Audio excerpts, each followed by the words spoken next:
Un día salió de la calle. Un consejo, una pista, un rumor. Como fuera que quisieras llamarlo. Era una de las cosas más extrañas que habían escuchado en sus carreras. El Chapo Guzmán, el narcotraficante de fama mundial, había contratado a un joven informático y el niño le había construido un sofisticado sistema de teléfonos celulares de alta gama y servidores secretos. Todo ello ingeniosamente encriptado. El informe no confirmado, tal vez esa era la mejor manera de describirlo, había llegado ese viernes de junio de 2009, cuando un informante entró en el vestíbulo de la oficina de la División de Campo del FBI en Nueva York. Después de que su historia fue examinada abajo, subió 7 niveles de escaleras y aterrizó con un ruido sordo entre los cubículos atestados del C-23, el escuadrón antidrogas latinoamericano. Durante más de 30 años, el equipo de élite de agentes y sus jefes habían cazado a algunos de los mayores delincuentes del narcotráfico, y, mientras las grandes historias de sus payasadas circulaban constantemente por su sala de escuadrones cerca de las cortes en el sur de Manhattan, nadie en la unidad sabía qué hacer con esta historia. La cuenta del pronosticador parecía bastante creíble, pero carecía de detalles. Los únicos hechos que había ofrecido sobre el joven técnico eran un primer nombre, Cristian, y que él era de Medellín, Colombia. Todo tipo de delincuentes que soltaban todo tipo de tonterías aparecían todo el tiempo en las instalaciones del FBI, alegando que tenían información privilegiada sobre el asesinato de Kennedy, o que conocían a alguien que conocía a alguien que sabía dónde estaba Jimmy Hoffa. En lo que todavía eran los primeros días de la telefonía por Internet, parecía un poco descabellado que un pirata informático de 20 años hubiera llegado a un acuerdo con el fugitivo más buscado del mundo y lo hubiera escondido con una forma privada de Skype.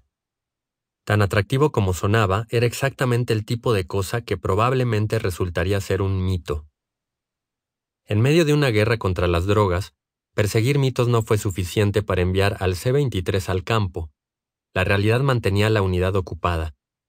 3 años después de que México iniciara una cruzada contra los brutales capos de sus cárteles, el país había estallado en una violencia incomparable, y gran parte del caos se había convertido en archivos de investigación estadounidenses. Justo ese invierno, un psicópata que se hacía llamar el Pozolero había sido atrapado cerca de Tijuana después de haber hervido 300 cuerpos para convertirlos en depósitos cáusticos de ácido. 2 semanas después, un general mexicano retirado fue asesinado en Cancún, sus rodillas destrozadas y su cadáver apoyado detrás del volante de una camioneta abandonada en una carretera. Desde finales de 2006, los 7 clanes de drogas del país habían estado en guerra, entre ellos o con el gobierno, o ambas cosas a la vez, y 10,000 personas ya habían perdido la vida. El C-23 y otras agencias de aplicación de la ley de los Estados Unidos colaboraron cuando pudieron, abriendo casos y ofreciendo inteligencia a sus contrapartes en México. Pero en los últimos meses, las condiciones en la frontera solo habían empeorado, y habían pasado de una emergencia de seguridad ordinaria a algo que se parecía a una insurrección a gran escala.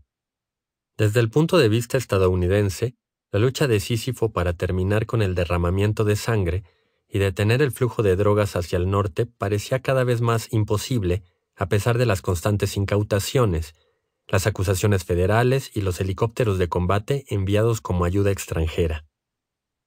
En este ambiente rico en objetivos, el Chapo Guzmán fue un caso interesante. Si bien no era ni el traficante más rico ni el más sádico de México, era, en cierta medida, el más ilustre.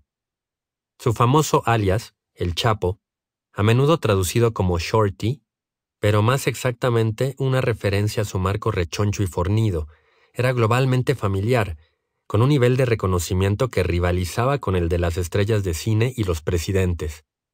Desde que Pablo Escobar había gobernado sobre Colombia, la pista secreta, el camino secreto del negocio de los narcóticos, no había visto una figura que era tanto un criminal importante como una celebridad masiva. Durante casi 20 años, Guzmán había estado en el centro del tráfico de drogas, involucrado en algunas de sus alcaparras y desastres más conocidos.